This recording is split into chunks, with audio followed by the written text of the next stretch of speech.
Tuhan. Pagi hari ini kami bersyukur oleh karena kasih dan anugerah Tuhan yang boleh memimpin setiap kami, sehingga saat ini kami boleh bersama-sama memuji dan memuliakan nama-Mu. Saatnya kami mau duduk diam di seputar firman-Mu. Biarlah setiap kami mau dengan sungguh-sungguh dan konsentrasi untuk belajar firman-Mu dengan baik. Dan pada saatnya nanti ketika kami boleh mendengar, kami mampu melakukannya dengan pimpinan dan tuntunan daripada Roh Kudus-Mu. Terima kasih ya Tuhan, kami sambut kebenaran firman-Mu demi nama Tuhan Yesus Kristus. Amin. Selamat pagi. Puji nama Tuhan, Bapak Ibu dan anak-anak yang terkasih dalam Tuhan Yesus. Pagi hari ini kita akan belajar kebenaran firman Tuhan yang diambil dari kitab Yakobus pasal yang ketiga. Yakobus 3 ayat 13 sampai 18.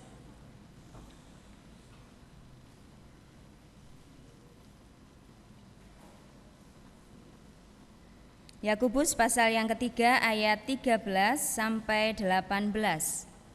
Saya mengajak setiap kita untuk membaca.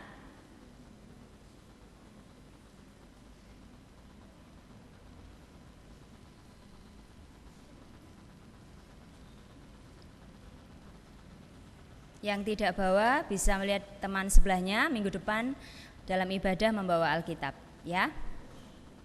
Baik, Yakobus pasal yang ketiga ayat 13 sampai 18. Anak perempuan akan membaca ayat 13, laki-laki akan membaca ayat 14 sampai ayat 18. 1, 2, 3. Siapakah di antara kamu yang bijak dan berbudi? Baiklah ia dengan cara hidup yang baik menyatakan perbuatannya oleh hikmat yang lahir dari kelemah lembutan.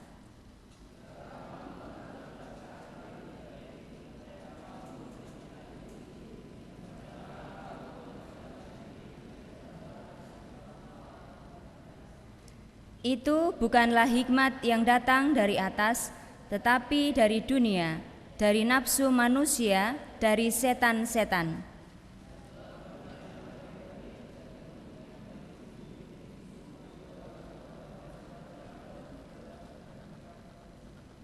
Tetapi hikmat yang dari atas adalah pertama-tama murni, selanjutnya pendamai, peramah, penurut, penuh belas kasihan, dan buah-buah yang baik, tidak memihak dan tidak munafik.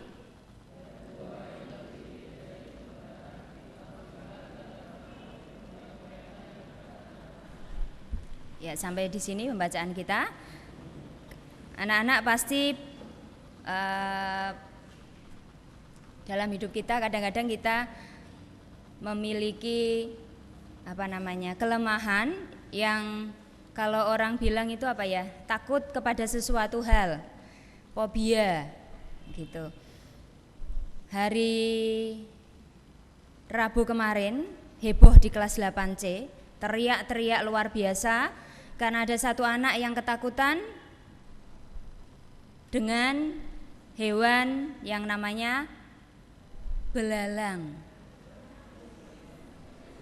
Jadi pergantian jam, Budiah masuk, ada yang teriak luar biasa, histeris. Saya pikir ada apa gitu ya. Teriaknya sampai betul-betul luar biasa ketakutan. Dan yang teriak itu bukan anak perempuan, tapi anak laki-laki ya.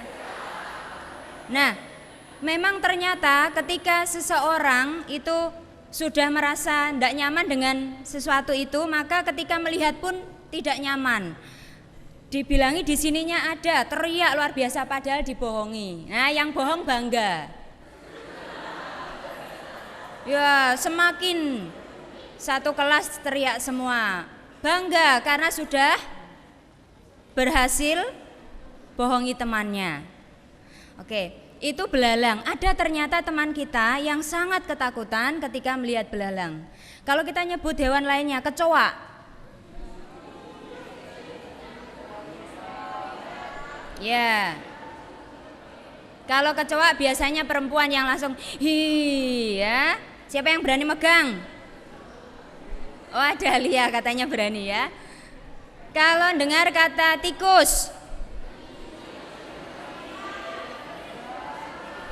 oke, stop. Iya. Kalau kita mendengar kata kecoa hi, tikus hi, kalau belalang enggak terlalu ya, karena belalang itu biasanya terbang dan dia di tempat yang biasanya bersih. Kalau bicara kecoa atau tikus biasanya karena mereka hidupnya di tempat sampah, di tempat-tempat yang mungkin bisa dikatakan kotor ya, sehingga ketika kita mendengar itu maka langsung kita hi. Ada yang kotor lalu kita mengatakan hi. Itulah manusia seringkali hanya melihat sesuatu hal yang dilihat lalu bisa hi. Sekarang yang perlu kita perhatikan, apakah ketika kita melihat kecoa memang loh, kecoa kenapa dia mau ya hidup di kotor-kotor, kira-kira apa? Dari sananya, kata Carni, dari sananya, lahirnya di tempat tinggal yang kotor. Dari sananya. Ya mereka sudah lahir, yang kecil itu ya sudah terbiasa di tempat kotor, sehingga mereka, hewan itu mungkin tidak merasa bahwa itu kotor. Hal yang biasa, maka ketika itu terbiasa dinikmati ya akhirnya tidak menjadi sesuatu hal yang mengerikan, menjijikkan. Nah, anak-anak yang terkasih dalam Tuhan Yesus, bicara tentang kecoa tadi karena tinggalnya biasa di tempat kotor. Sekarang kita mau lihat diri kita manusia. Buddha tidak ingin membandingkan kita dengan kecoa sama gila ini, enggak. Tapi kita mau jujur bahwa sekarang ini kita sudah tinggal di dunia yang kotor. Kotor karena apa? Dosa. Nah, apakah ketika kita menyadari ketika kita sudah tinggal di dunia yang penuh dengan dosa dan akhirnya hidupnya menuju kepada hal yang kotor, apakah kita sebagai orang percaya akan ikut-ikutan dan mengatakan bahwa itu adalah hal yang baik, hal yang wajar, hal yang biasa? Memang kalau kita perhatikan sejak manusia jatuh dalam dosa, naluri atau kecenderungan kita sudah mengarah kepada berbuat dosa. Sering kita juga ketika mendengar firman, ya, tapi ketika di hadapan kita ada sesuatu hal yang jelek, kita tidak peka dengan suara Roh Kudus yang mengingatkan kita untuk kita kembali melihat apakah yang ada, yang akan kita lakukan itu sungguh-sungguh sesuai dengan kehendak Tuhan. Karena dunia sudah melakukannya, maka seringkali kita maunya melakukan. Sudah hal biasa, sudah hal yang wajar. Contohnya, ya kalau kehidupan sehari-hari di sekolah biasanya ada yang ngejek temannya. Kalau ditanya, dia ngejek duluan, Bu. Ya, kalau dunia mengejek lalu kita harus balas ngejek. Kemarin juga Bu Dia tanya ada anak yang katanya misoh. Bu, ada si dia misoh, dan ternyata beberapa anak sudah dipisoi dia. Ketika Bu Dia tanya kenapa kamu kok misoh dengan kata-kata yang seperti itu, jawabannya saya dipisoi dulu. Sana misoh, saya misoh. Sana jengkelke, saya ikut jengkelke. Temanku nyontek, saya ikut nyontek. Hal yang jorok yang diomongkan, aku ikut-ikutan. Itulah biasa katanya. Biasa bohong, ya akhirnya temannya kok berhasil ya dengan kebohongannya, akhirnya ikut-ikutan. Hal yang biasa dan wajar itu yang seringkali membuat kita tidak peka. Benarkah ini yang seharusnya saya lakukan? Kita perhatikan di ayat yang ke-14. Jika kamu menaruh perasaan iri hati dan kamu mementingkan diri sendiri, janganlah kamu memegahkan diri dan janganlah berdusta melawan kebenaran.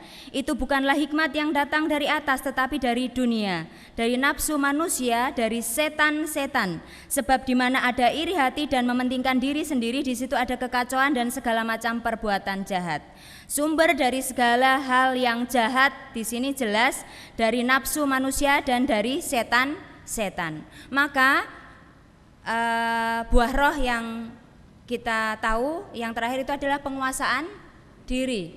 Yang kita tahu bahwa itu satu hal yang sangat penting yang harus kita punyai, menguasai diri, sehingga ketika ada iblis atau setan yang mencoba menggoda kita, maka kita bisa katakan tidak. Kalau orang lain biasa, aku tidak biasa. Orang lain berkata wajar, aku tidak wajar. Kenapa? Ukurannya bukan dunia, tetapi ukurannya adalah firman Tuhan.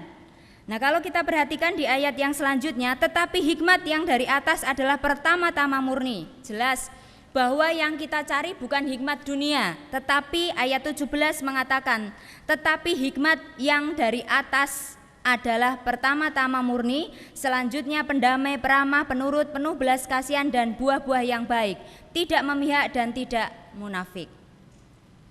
Sadari bahwa setiap kamu, kalian dan Bapak Ibu serta semuanya, bahwa kita adalah anak-anak Tuhan.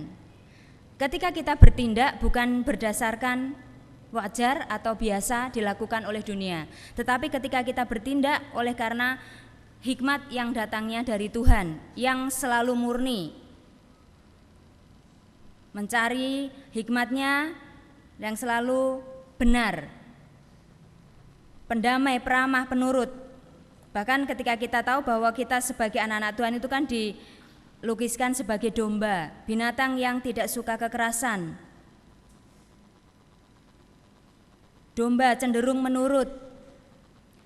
Sebagai domba Allah, sudahkah kita menjadi pendamai, peramah dan penurut?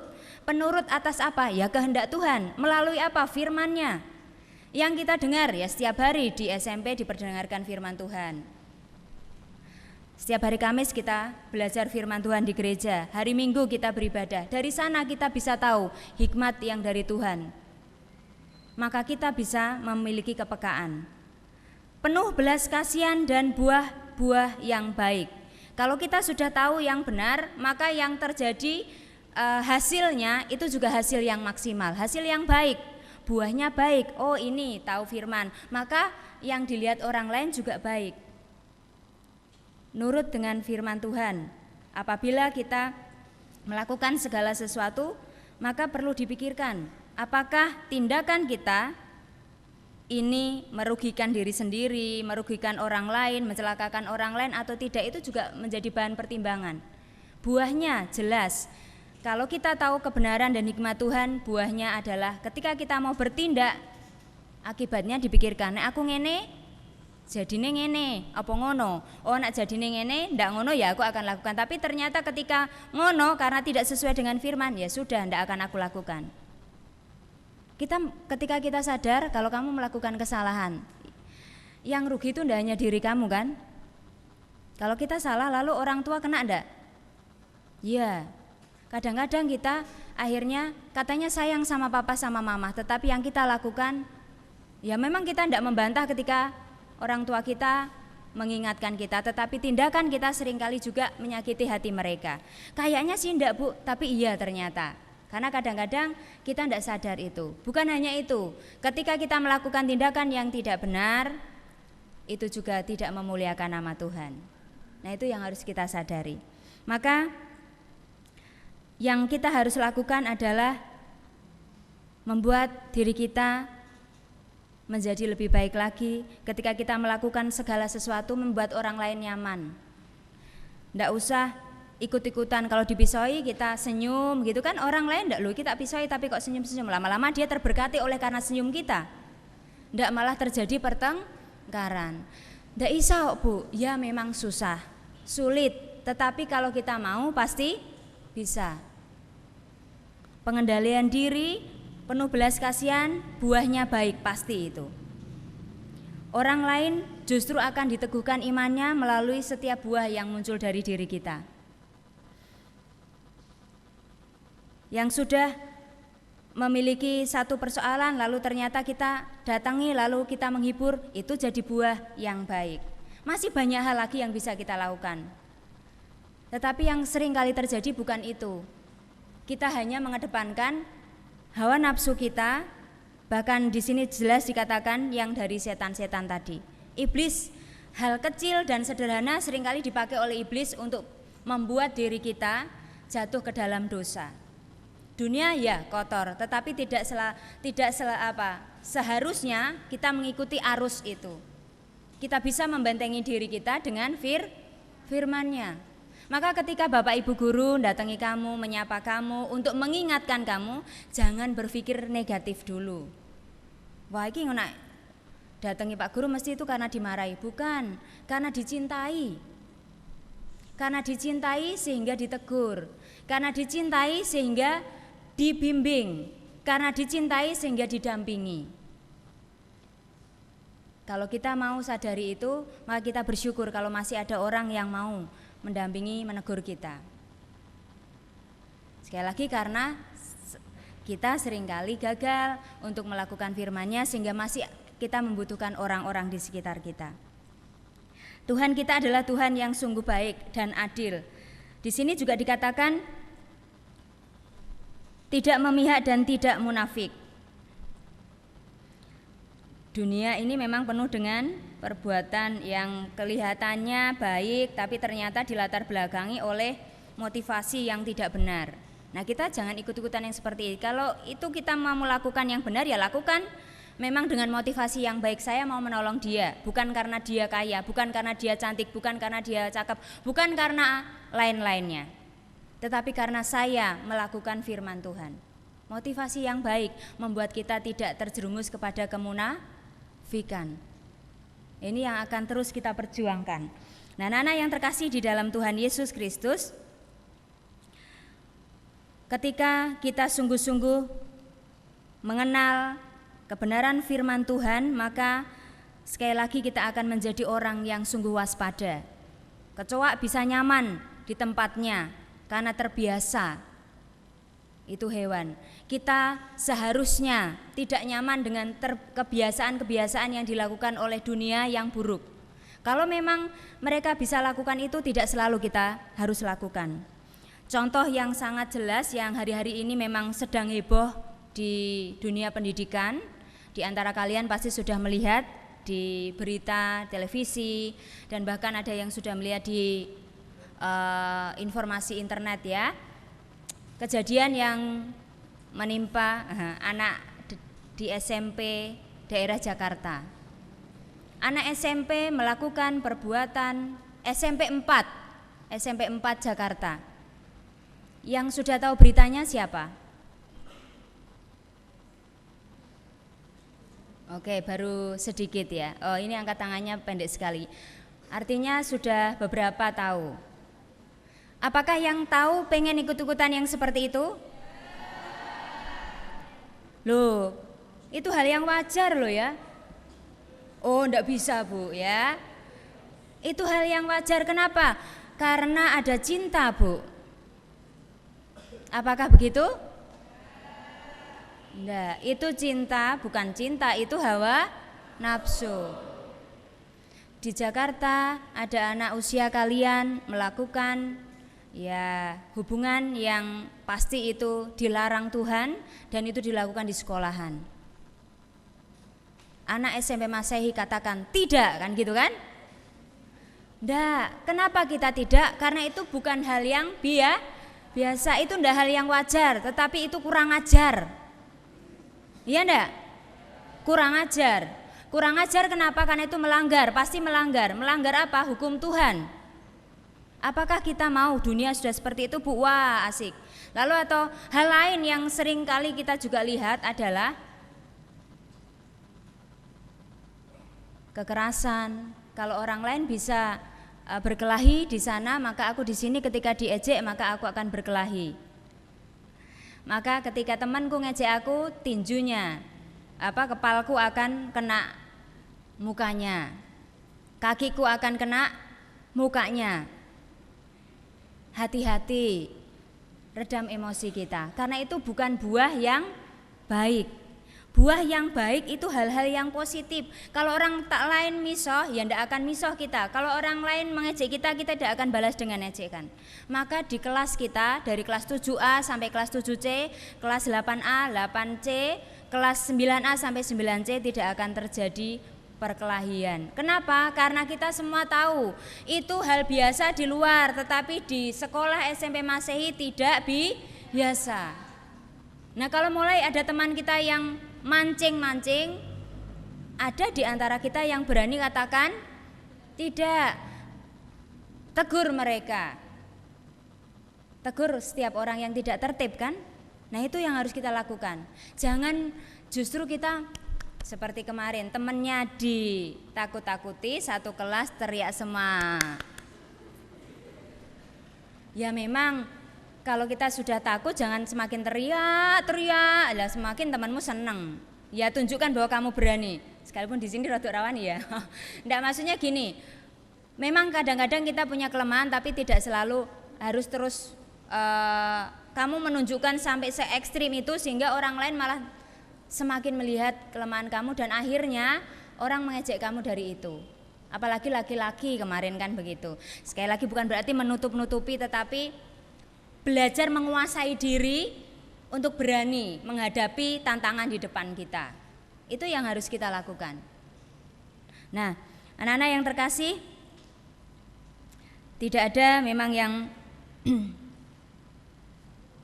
ada di sekitar kita selalu baik dan mulus. Tetapi ketika hal yang tidak baik itu, mari kita belajar untuk peka terhadap suara Tuhan. Standar kita bukan karena semua orang melakukannya. Sekali lagi perhatikan, standar kita bukan karena semua orang melakukannya. Karena apa yang diajarkan oleh dunia seringkali bertentangan dengan firman Tuhan, seringkali bertentangan dengan hikmat Allah. Mari kita belajar membenahi diri kita. Mari kita belajar membenahi hubungan kita dengan Tuhan. Maka di sana kita akan menemukan hikmatnya. Sehingga ketika kita menemukan hikmatnya, kita akan memiliki kepekaan yang sungguh. Sehingga kita tidak akan pernah tertipu oleh bujukan setan. Kita tidak akan tertipu oleh bujukan iblis. Dari hal kecil, sekali lagi, dari hal yang sederhana, dari perkataan kita, dari tingkah laku kita, dari contoh yang masih sering kamu lakukan adalah mencontek, ngomel, ya, misoh itu yang masih saja ada. Sering masih ada yang lapor-lapor, Bu, ini nyontek Bu, ini misoh Bu. Nah, ini hal kecil memang, tapi jangan sampai hal kecil ini terus ada dalam diri kita yang akan membuat diri kita tidak peka dan akhirnya terus menerus bertumbuh bukan dengan buah yang baik tapi buah yang jelek. Dan kalau terus menerus itu tumbuh subur dalam diri kita, hati-hati. Pada akhirnya kita akan mulai nih, yang kecil sudah mulai oke, nanti lama-kelamaan yang agak besar, nanti yang terus kita nikmati, lama-kelamaan yang besar pun menjadi hal yang biasa dan wajar. Hati-hati, setan itu bisa memakai apa saja untuk membujuk kita sehingga kita bisa melanggar kehendak dan firman-Nya. Nah, anak-anak yang terkasih, biarlah setiap kita sekali lagi belajar untuk mewaspadai apa yang ada di lingkungan kita, yang ada di sekitar kita. Di Jakarta boleh terjadi seperti itu, tapi di SMP Masehi tidak. Di lingkungan yang lain mungkin kita melihat ada banyak anak yang melanggar tata tertib, di SMP Masehi tidak. Dan terus kita akan belajar untuk menjadi orang-orang yang sungguh memiliki kehidupan yang bijak dan berbudi, seperti ayat yang 13. Siapakah di antara kamu yang bijak dan berbudi? Bijak, punya hikmat, oleh karena kasih dan anugerah Tuhan senantiasa menolong kita. Kalau kita mau tentu saja, tetapi seringkali kita perkataannya mau, tetapi kalau kita sudah digoda, kita mulai lupa dengan apa yang sudah kita katakan. Mau, tapi ternyata yang kita lakukan tidak sesuai dengan apa yang kita katakan. Hati-hati. Mulai hari ini sekali lagi mari kita belajar, kita tidak seperti kecoa yang memang dari kecil tinggal di situ dan nyaman dengan kotor hidupnya, yang kotor di tempat sampah. Kita bukan dilahirkan yang seperti itu. Kita manusia yang Tuhan ciptakan luar biasa, baik adanya. Maka mari kita melakukan hidup yang baik sesuai dengan kehendak Tuhan. Sebelum kita berdoa, saya mengajak setiap kita untuk menyanyikan satu pujian, ajar kami Tuhan menghitung hari-hari, supaya hari-hari ini yang jahat, yang semakin kotor tidak akan membawa kita untuk ikut terjerumus ke sana, tetapi kita memiliki hati yang bijaksana.